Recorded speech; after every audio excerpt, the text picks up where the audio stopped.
I don't think anybody will believe me to this day when I say I don't think I'll be as good as your other participants. You want to use a lifeline? Is that a... I don't know. You just made it easier by removing that no run. Obviously, your 5 runs question and all, I don't think it'll ever happen unless you're playing some video game. Welcome, Abhi. Before we get on to the quiz, what is the weirdest or the funniest or the most absurd or amusing thing that you have seen in your experience, something to do with the loss of the game? A couple of things that I can recall. One is obviously the more famous one where Ian Bell got run out and we had to call him back, and it was quite. It was one of those things where I don't think anybody will believe me to this day when I say I knew that Praveen Kumar did not. The ball hit his leg. Even he didn't know that, but I knew it didn't cross the boundary. So it was wrong of him. I think the second incident would be something that happened to me. It was quite similar. It happened in Bilaspur in a Ranji Trophy game, and I was on 98, and I thought I'd hit the ball for a boundary, and it was 3. And after the third run, I'd completed the run, and at least I thought I completed the run, and I'd gone off to celebrate with my partner in the middle of the crease. They took off the bails, and I was adjudged run out on 100 because I'd completed two runs. So probably weird incidents, but a couple of them I can remember straight off the bat. You seem to be in center stage of all these kind of incidents. Thanks for reminding. Not many would actually, not many might recollect that it was you who took off the bails in that Ian Bell incident. Let's get to the questions now. Yeah, hopefully something easy. I don't think I'll be as good as your other participants on the show. I know you're underplaying yourself now. Anyway, we've got 4 easy questions for you, 3 medium and 3 tough. So first one in the easy section. A team needs 4 runs to win a match. The batsman hits it to the deep. Seeing the ball going towards the boundary, the fielder throws his cap at the ball deliberately and stops it. The batsmen have completed. Easy question. Okay.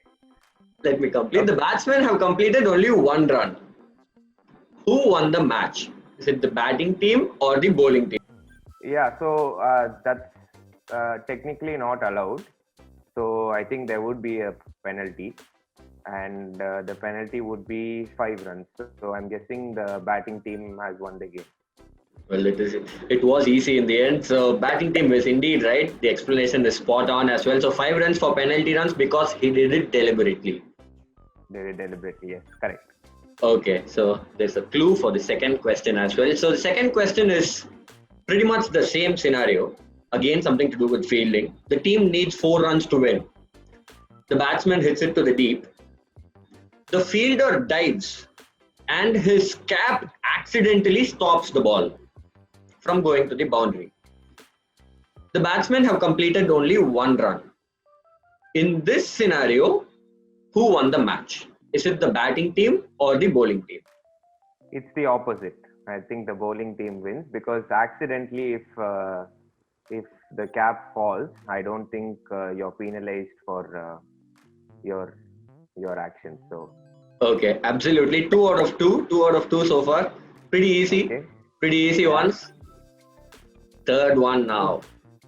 Third one, you obviously led Tamil Nadu and all that, so you should be able to get this one right as well. Who decides if the conditions for a match are fit for play? Who decides? I'll give you 4 options. Okay? Option A, match referee. Option B, both the umpires together. Option C, mutual decision by the captains. Option D, the more senior umpire. You want me to repeat? No, I think all 3 of them have a look, both umpires and the match referee, but the final decision rests with the umpires. So I think if the umpires find it fit, I'm guessing it's always been a case where the match referee sometimes is a part of the inspection, but more or less the umpires take the final call whether the conditions are fit for play. Okay, Both absolutely. the umpires together. Absolutely, you're spot on there. Both the umpires, as you said. So, Law 2.7 says that it is solely for the umpires to decide whether conditions are fit for play. So, 3 out of 3. Good start. Good start. You're known for making big scores. So let's see if you can make this big as well. So, fourth one. The ball goes close to the stumps after the batsman defends. To protect his wicket, the batsman kicks the ball and it goes to the boundary. What happens next? Option A. The batting side is given 4 leg byes. Option B. No runs are awarded. Option C. The batsman is given out obstructing the field. I don't think they're awarded leg byes. I think the ball is dead if the batsman kicks the ball. So, and he's not out obstructing the field. But I think it is called a dead ball, and I think it's option B. If you repeat that? Yeah. Okay, that is indeed right. Option B, no runs are awarded, and the explanation you said is absolutely spot on. So 4 out of 4, boundary to start. Okay. Now into the middle overs. Now into the medium section. Again, something to do with captaincy, something that you have done quite a lot. So 5th question. Where should the toss happen? I'll give you 4 options. Only on the pitch. That is option A. Option B, adjacent to the pitch. Only adjacent to the pitch. Option C, anywhere in the field of play. Option D, anywhere inside the stadium, like including dressing room, including the pavilion and all that. Oh, this is a tough one. Is it tough? It should be medium level.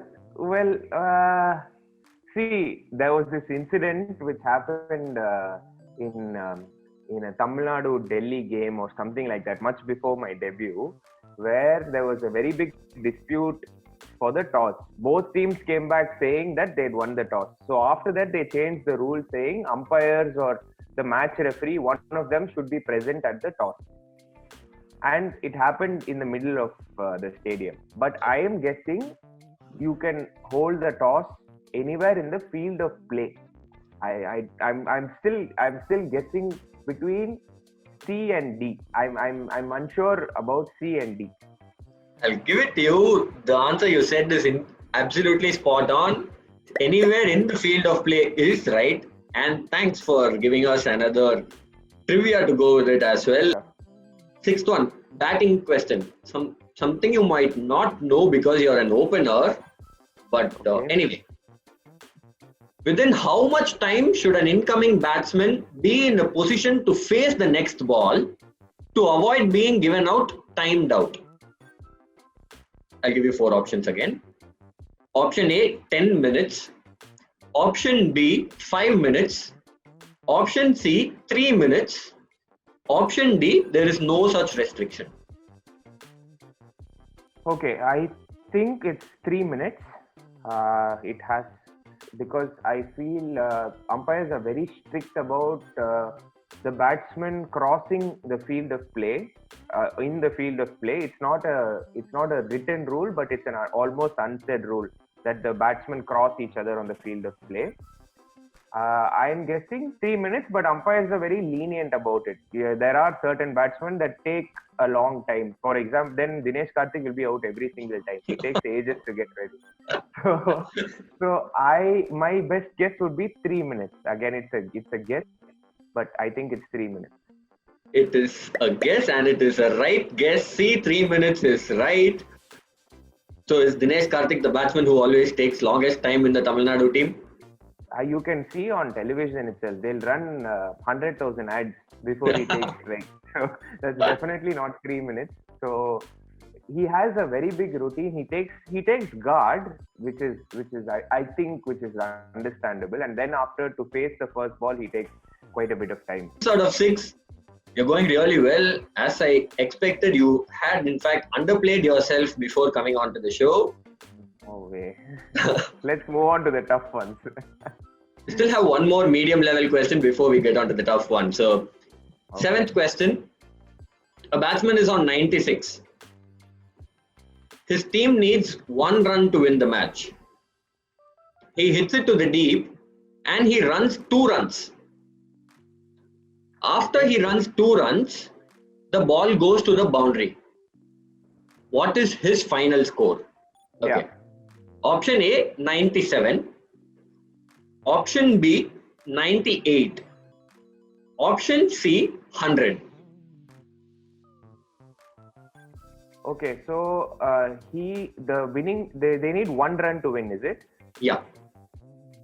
Okay, and he completes 2 runs. 2 runs. Okay. Team needs that is one actually that is an unnecessary piece of information, I feel, because the count is I think if the ball goes to a boundary, you will be counted. The boundary will be counted, but if they complete 1 run before that event, I think the game is done. So the second run is just a trick thing on your part. So I'm guessing 97 not out. Again, it's a guess. So again, it's a right guess, 97, and the explanation is absolutely spot on. I think you have a very, very good career as an umpire after your playing days. Whenever you're done. I think I've done enough hours in the field for me to go back as an umpire. I don't think I'll have the patience to stand there. I think it's a thankless job, something that you're only criticized for. So, and to remember all of these laws and do all of these things, it's very difficult. I think hats off to them.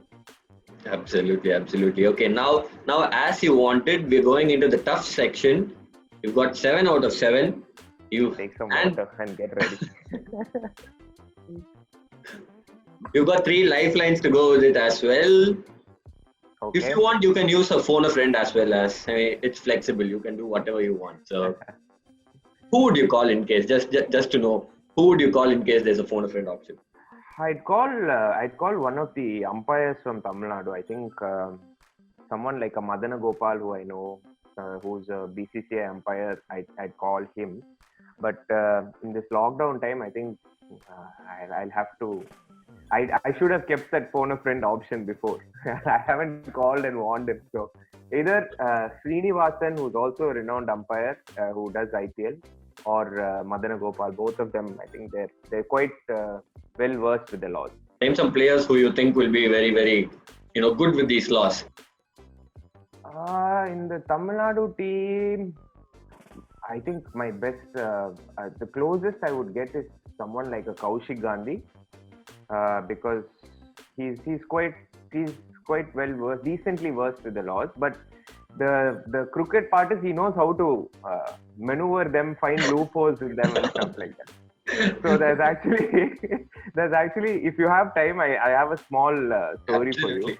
Please. So it was the TNPL final versus Chepauk Super Gillies, the first year, and Yo Mahesh was bowling, I think, and I was in the non-strikers end, and they only kept 3 fielders inside the circle, and he knew it.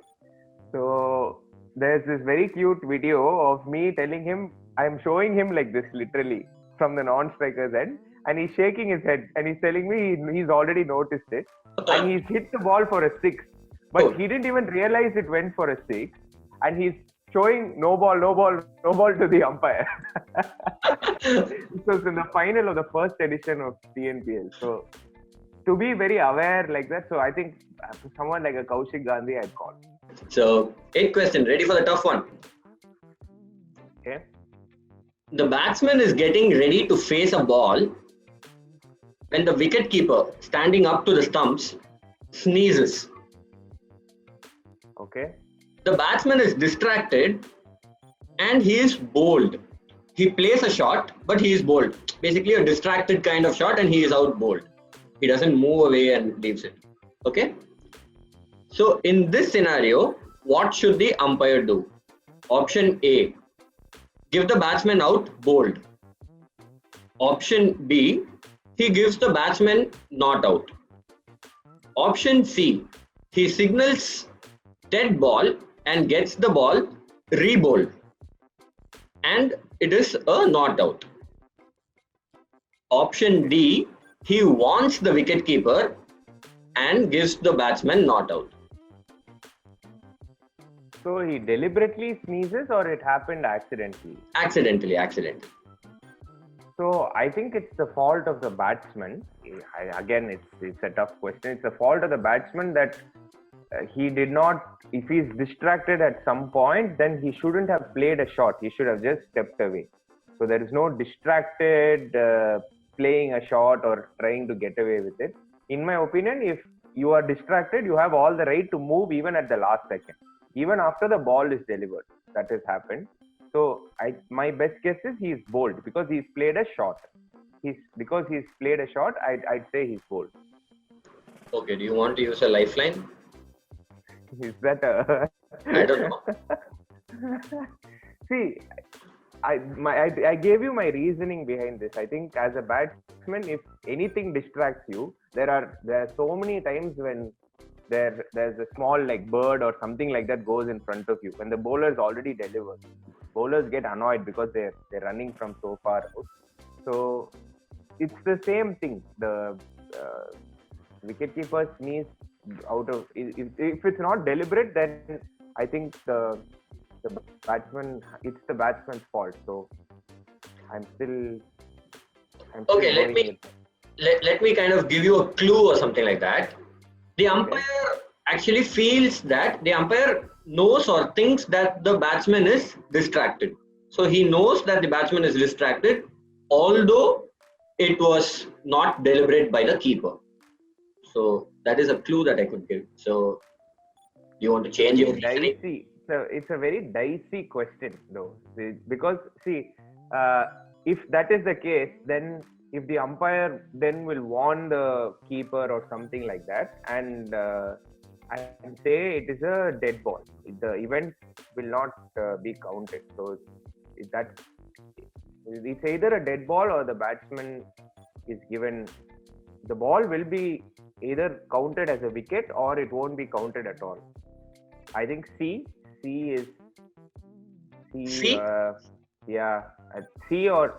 I said D first, but after you said C, where you said it's a dead ball and gets the ball to be re-bowled, I think that's where I'm coming from. So I don't know. That is indeed right. I'll give it to you. C is right. So okay, great. The ball is a dead ball and he is asked to re-bowl it. Basically, the ball is not counted. Yeah. So your explanation was pretty much spot on. The only difference is that if the umpires feel that the batsman is distracted, whether it is because of something that happens inside the ground or from the outside, if he feels that he's legitimately distracted, he can give batsman the leeway. So yeah, very controversial decision though. I know. Okay. 9th one. Okay. The match is happening in a very big ground. Okay, it's a massive ground. The batsman hits the ball to the deep and runs 5 runs. They are super quick runners. So the batsman runs 5 runs. But after the completion of the 5th run, the ball goes to the boundary. Okay. How many runs are given?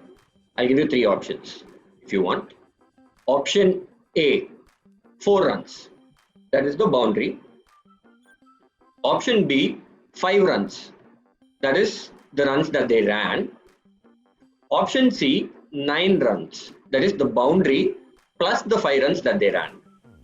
Cut this option out. 100% that's not happening. I think it is, you are awarded 5, I'm guessing, because you completed 5 runs and then the ball goes to the boundary. So I'm guessing 5. Again, your guess is right. 9 out of 9 without using even a single lifeline.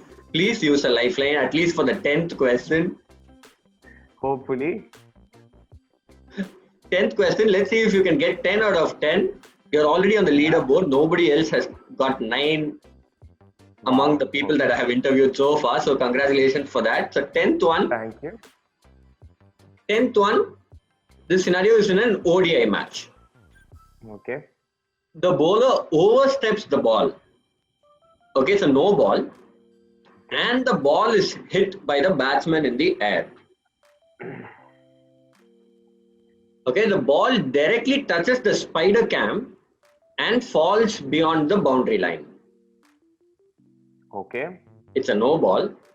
Yeah. The ball hits the spider cam. Okay. After the batsman has hit it, of course, and falls beyond the boundary line. Basically, doesn't touch the ground. How many runs are awarded, if any, are rewarded? Okay. Option A, no run.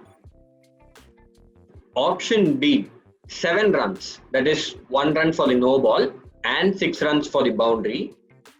Option C, 6 runs. Option D, 1 run. Okay, I think I'll use a lifeline. Okay, I'll remove no run and 6 runs. So is it 1 run or 7 runs? Okay, so my reasoning is the no ball is the first event, so the no ball still counts as a no ball. Okay, I'm guessing the next ball will be a free hit or the see, it's a dicey one because if it hits the spider cam, it's a dead ball. Yeah, I think you're not awarded any runs. You're not allowed to even catch the ball after that. So once you hit the spider cam, it's dead. So there are no runs for it. So you just made it easier by removing that no run because I thought the entire ball will be not counted. So I'm going to go with 1 run. 1 run is indeed right. I have actually made it very easy for you. I realized that only after I removed that option. But anyway, 1 run is right. 10 out of 10. So as I said, you're known for big scores and you got the biggest score in this competition so far. Although I must admit that I did make it easier for you in that 10th question. Anyway, you deserve it. You've got 10 out of 10. So congratulations for that. And to think that you actually said that you're not too good with the laws of the game and that you wanted to underplay yourself. Not really. I think the last question was so tricky in the sense I still don't know if it's so what happens, the same ball will be rebowled or will the next ball be a free hit, or I still don't get it. So if it's a no ball and a dead ball at the same time, it's a very tricky question. And obviously your 5 runs question and all, I don't think it'll ever happen unless you're playing some video game, but it was tricky. But again, most of the laws are basically whatever the first event happens first, like your 96, 97 question. So I think more or less I went with my gut on most of the questions and not because I know the laws properly. Finally, before I let you go, would you want to challenge someone? Challenge somebody, yeah. Who do you have in mind? I think someone who knows the rules quite. I think if you already have Parthiv on the show, I think it's quite tricky, to be honest. Parthiv is a very shrewd customer. He likes to make sure there are a lot of loopholes in the game, and I think he's quite well versed with the laws. So Parthiv should be a good challenge for you. Well, I did this challenge with Parthiv and he got 8 out of 10. Any of your teammates apart from Kaushik Gandhi? I think probably one of the. I think Indrajit. Indrajit should be a better bet. Indrajit's slightly better than Aparajit, I'm thinking. So I think you should probably ask them the questions together to see if they get the answers right. So maybe that could I think Indar is better than Apar anyway. So out of my teammates, I'm thinking Indrajit should know more. But okay. Aparajit was this year's captain, so if he doesn't know, then I'm not sure. But I think Indar is better. I'd stick my neck out there.